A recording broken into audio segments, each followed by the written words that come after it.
This is the Qtv Nightly News, which is also on Q Radio 103.3 FM. I am Loliam Kamara. Thank you for joining us. Here are the headlines. The National Identity Management Systems Gambia Limited, in collaboration with the Gambia Immigration Department and the Gambia Police Force, has trained 250 personnel to support the implementation of the National Identity Management System project. The Public Utilities Regulatory Authority today validated the draft electricity theft and infrastructure protection regulations aimed at strengthening the legal framework to combat electricity theft and curb the vandalizing of power network assets. The Gambia Tourism Board has convened tourism stakeholders from across the country for its 2026 Tourism Stakeholders Consultative Meeting. The Gambia Ports Authority on Thursday handed over a 1,000 kVA generator set to the Edward Francis Small Teaching Hospital to strengthen the hospital's ability to provide uninterrupted healthcare services. In international news, Senegal is seeking a financial advisor to manage public debt and restore investor confidence after undisclosed liabilities worth billions led to the suspension of an IMF support program. Those were the headlines. Coming up next, the news in detail.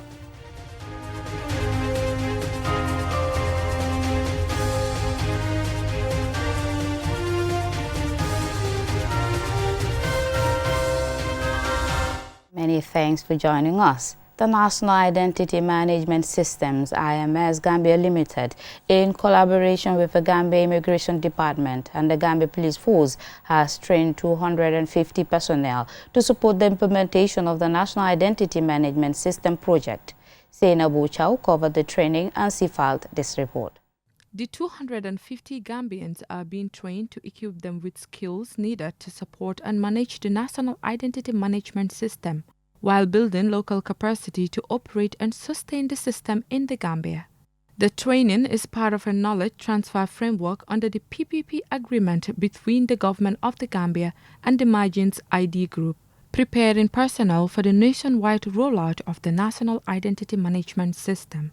Mr. Qtv Baden is the Deputy CEO of the Margins ID Group. I think today is really momentous because it's the beginning of collaboration and partnership between the Government of Gambia and Margins under the PPP framework. It's not only about the ceremony, it's not only about building the technical infrastructure, but it's also about building capacity and then making sure that both parties understand what their obligations are, the responsibilities, making sure that we have the technical training, we equip the people to have the wherewithal to be able to operate the system and to ensure that there will be appropriate knowledge transfer for the of all of this obviously is data protection.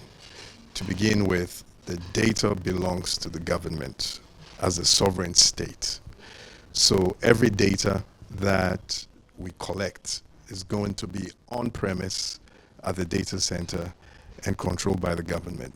Mamadou Jallo, the Commissioner for ID cards at the Gambia Immigration Department, highlighted the objectives of the training and its importance to the Gambia. The objective of the training is to prepare our officers who are the frontline operators who are going to be enrolling our citizens for the new national ID card. It is very, very important we prepare our officers, train them on how to use and operate these systems in order to serve our people effectively and efficiently. We are prepared for the task, and then you are here witnessing the training. We are also preparing our men on the ground. Ansumana Sanyang is a commissioner of the GPF's licensing unit. The system is like decentralized. It is not centralized like before. Each region, is having a driver's license section to be issued. So you don't need to travel down to Banjul or wherever, to print your ID cards. You do your process, completed, approved, and then you will be issued your driver's license immediately. We will call the Gambians to ensure that, before they come to the driver's side to look for the driver's license, let them ensure that, they have their the ID cards updated with the new system before they come, because we cannot issue to anybody any driver's license without the new biometric identification card. Hadibi Kujabi, a trainee from the Gambia Immigration Department, shared her experience and expectations of the training. The past experience that we have seen that we have shortage of things, but these people have made it clear for us that we will be having enough cards to meet the demands of the people. I expect Gambians who are 18 years to come out and get their ID card. When it comes to identification, people will say unless they have problem, that's the time they will come. I'm urging everyone to come out, get your ID. Your ID is something that represents you. It's something that will show that you are a Gambian. It's not Gambian by mouth, but when you have your ID, you can prove your identification and your nationality. The training is a significant step towards strengthening the Gambia's identity management capacity, with local personnel now equipped to support a secure, efficient and sustainable system that will enhance service delivery and improve national identification processes. Reporting for QTV News, I am Zainabu Chow. The Public Utilities Regulatory Authority, PURA, has taken another step towards protecting and safeguarding the country's electricity infrastructure. The authority today validated the draft electricity theft and infrastructure protection regulations aimed at strengthening the legal framework to combat electricity theft, curb the vandalizing of power network assets. Jacqueline Colley tells us more. How can a nation achieve universal access to reliable electricity if the very infrastructure that delivers it is continually undermined by theft and vandalism? This is a question that should concern every one of us because electricity is far more than a commodity. It is the backbone of economic growth, industrial development, public service delivery, education, healthcare, security, and the overall quality of life of our citizens. That was Solo Sima, the Deputy Director of PURA, highlighting the importance of electrical infrastructure. The proposed regulations are intended to address the growing challenge of illegal electricity connections, meter tampering, and the destruction of power infrastructure activities that continue to disrupt electricity supply and impose significant financial losses on the National Water and Electricity Company, NAWEC. Here is Ansumana Sane, the Deputy Permanent Secretary of the Ministry of Finance and Economic Affairs. Every damaged transformer, every illegal connection, every act of vandalism represent a loss of public investment and diverse scarce financial resources away from development priorities. This practice results in significant revenue losses, increased operational costs, damage to critical infrastructure, safety hazard, and interruptions in the electricity supply. Momodu Biti Senghor, the Operations Manager of the Central Project Coordinating Unit of the Gambia Infrastructure Project, highlights the impact of electricity theft on NAWEC's revenue stream. Electricity theft and infrastructure vandalism are not victimless activities. They deprive NAWEC of revenue. It urgently needs to improve service reliability. They impose unnecessary costs on paying customers, and they directly undermine the investment being made under the GIP and the Gambia. Once finalized and adopted, the regulations are expected to enhance accountability, reduce electricity-related crimes, protect public investments in the energy sector, and contribute to a more resilient electricity system that supports the Gambia's social and economic development. Reporting for QTV News, I am Jacqueline Colley. The Gambia Tourism Board has convened tourism stakeholders from across the country for its 2026 Tourism Stakeholders Consultative Meeting.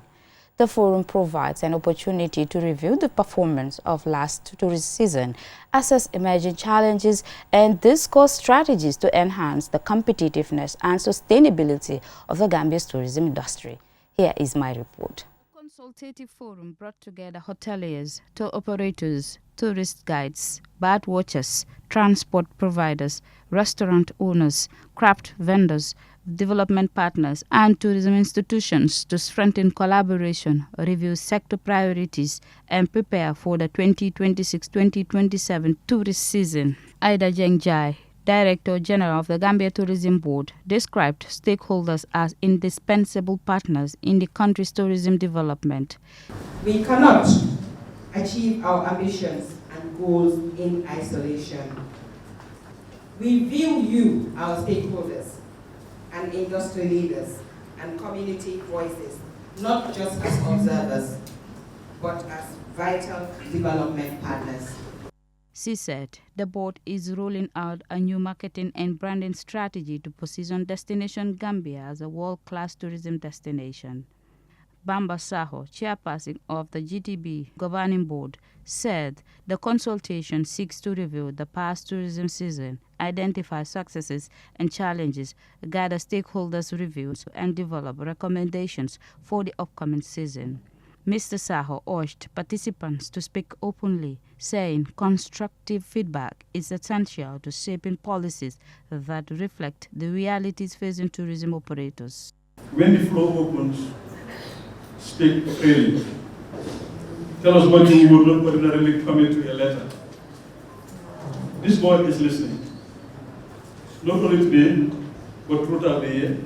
But today we have a special occasion to listen to you. So please tell us what you need to tell us now.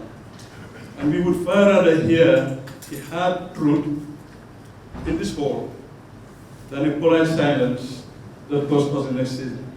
Representing the Ministry of Tourism, Arts and Culture, Aminjai, said the previous stakeholder forum produced valuable recommendations, many of which have helped shape ongoing reforms in the tourism sector. A range of thematic issues were raised and discussed by the distinguished stakeholder present. Accordingly, the GT board was tasked to take note of all the salient points raised to act on them expeditiously. I must admit that a lot of water has passed through the bridge since the last stakeholder conversion.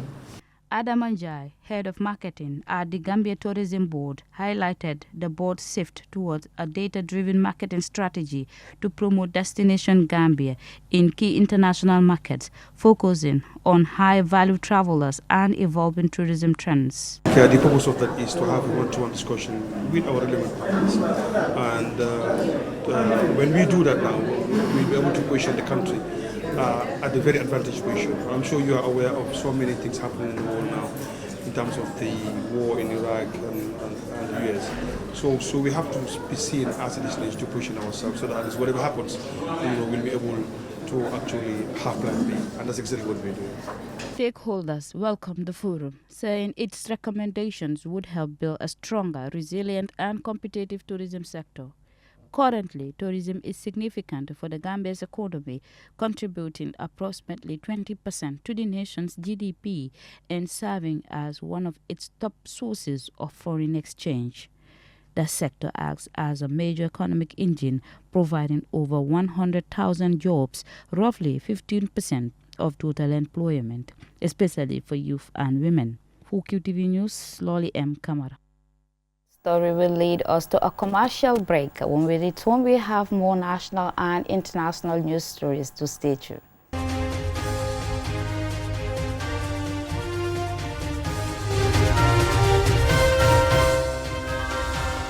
Welcome back, and this is QTV News. I am Lolly M. Kamara. Here are the rest of tonight's stories. The Gambia Ports Authority, GPA, on Thursday officially handed over a 1,000 kVA generator set to the Edward Francis Small Teaching Hospital, EFSTH, strengthening the hospital's ability to provide uninterrupted healthcare services. Yafa Tugay attended and filed this report. The generator donated by the GPA is expected to ensure a reliable electricity supply during power outages, helping the country's only teaching hospital continue critical medical services without disruption. The donation is also aimed at boosting the hospital's overall operational capacity. Speaking at the handover ceremony, GPA Managing Director Usman Jabate said the donation reflects the authority's commitment to supporting national development and improving public health services. It is our modest contribution to assist government in delivering quality health service in a very important sector, because health underlines any development in any country. Because once you have a healthy population, they will be able to deliver the services that are required. The donation was welcomed by hospital officials, who described it as timely and significant, particularly as power interruptions continue to pose challenges to healthcare delivery. They said the new generator will help protect critical medical equipment and ensure uninterrupted treatment for patients. Here is Cherno Jallo, the Deputy Chief Medical Director at EFSTH, and Horaja Sen, the Chief Matron at EFSTH. So I think this donation is timely, is needed, and it would be beneficial to us, to our patients, and to the country at large. We cannot go without using electricity, especially now that technology is advancing. You go to the hospital now, we are using a lot of equipment that need electricity. We have equipment that are saving lives that definitely need to be used when we have these generators. The acting chairperson of the EFSTH board, Lamin F. Jawara, commended the Gambia Port Authority for the generous gesture, saying the donation will greatly support the hospital in delivering quality healthcare services to the public. I want to once again to thank the entire ports management for this very, very handsome gift. Of course, we have given this to the entire Gambia because Edward Francis Teaching Hospital is a hospital for the whole country, so it's very timely. The initiative highlights the growing partnership between public institutions in supporting essential services and improving the well-being of Gambians. Reporting for QTV News, this is Yafa Tugei. Coming up next is international news.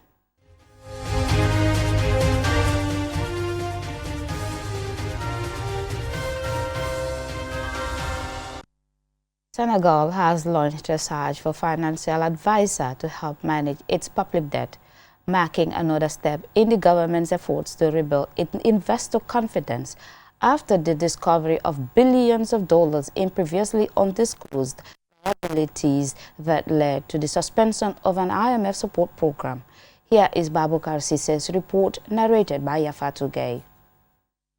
The move follows the revelation of more than $13 billion in previously disclosed debt, equivalent to more than a quarter of the country's gross domestic product, which exposed significant weaknesses in public financial management. According to the International Monetary Fund, Senegal's public debt has risen to approximately 132% of GDP, prompting concerns over the country's fiscal sustainability. The IMF subsequently suspended its $1.8 billion support program in late 2024 after the hidden liabilities came to light. The government has already been working with Paris-based advisory firm Global Sovereign Advisory, which was appointed in November 2025 to provide financial advice.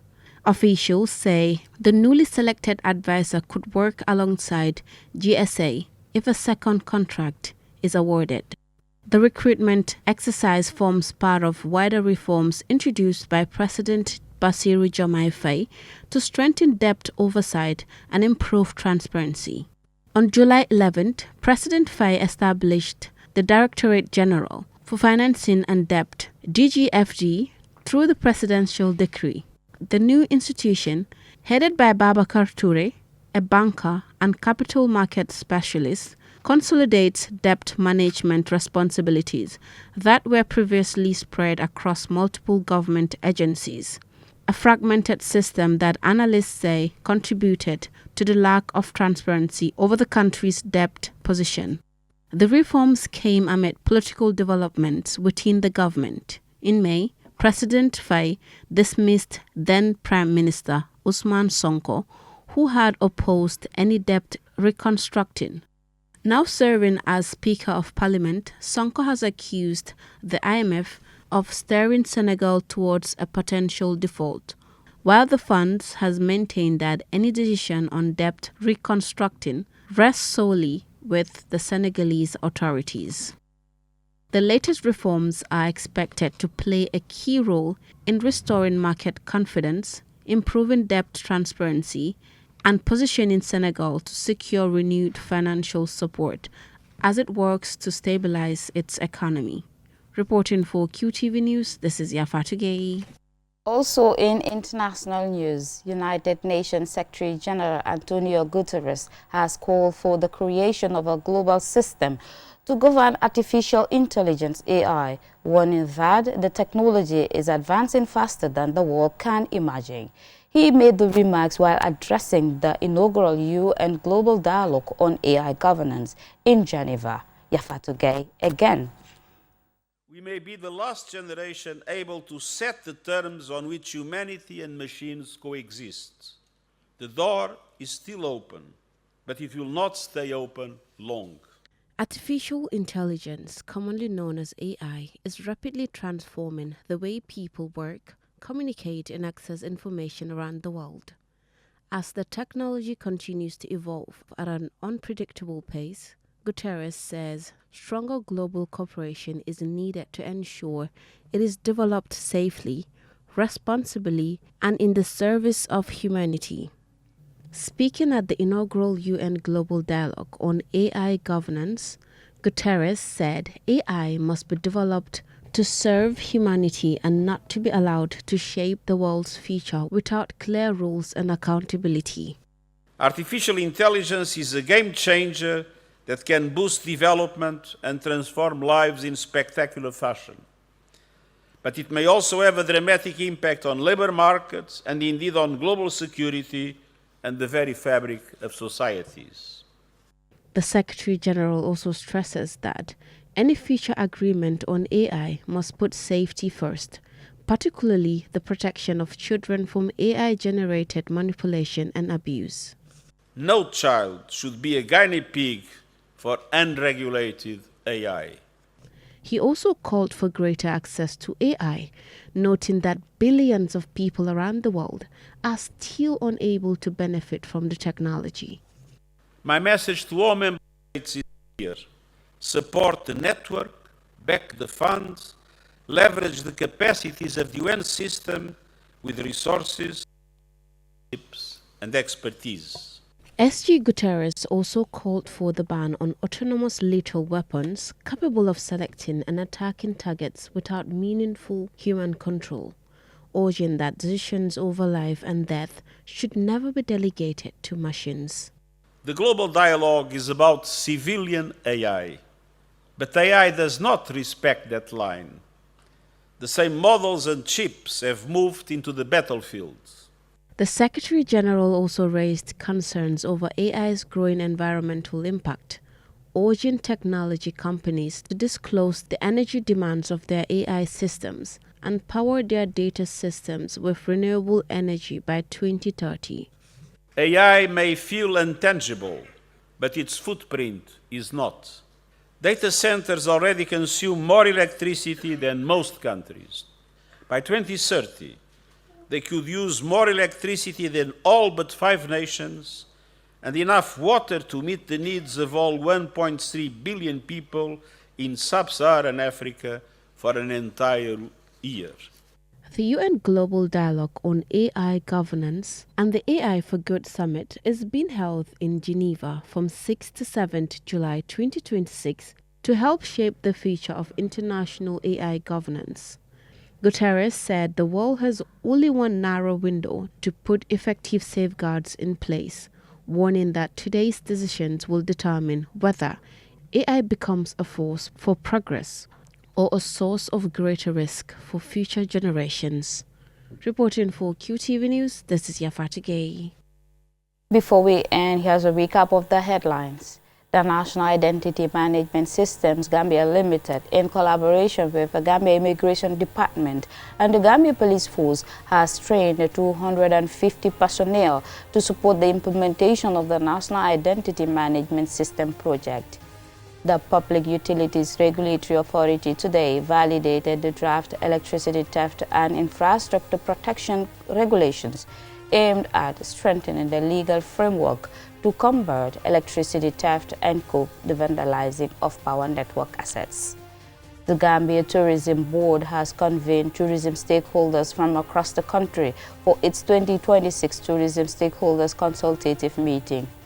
The Gambia Ports Authority on Thursday handed over a 1,000 kVA generator set to the Edwards Francis Moore Teaching Hospital to strengthen the hospital's ability to provide uninterrupted healthcare services.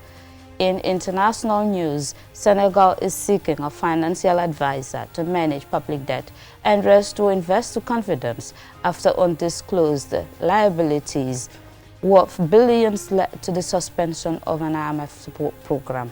All we have for you in this bulletin. Do join us again tomorrow, 8 p.m. for more news. Thanks for watching.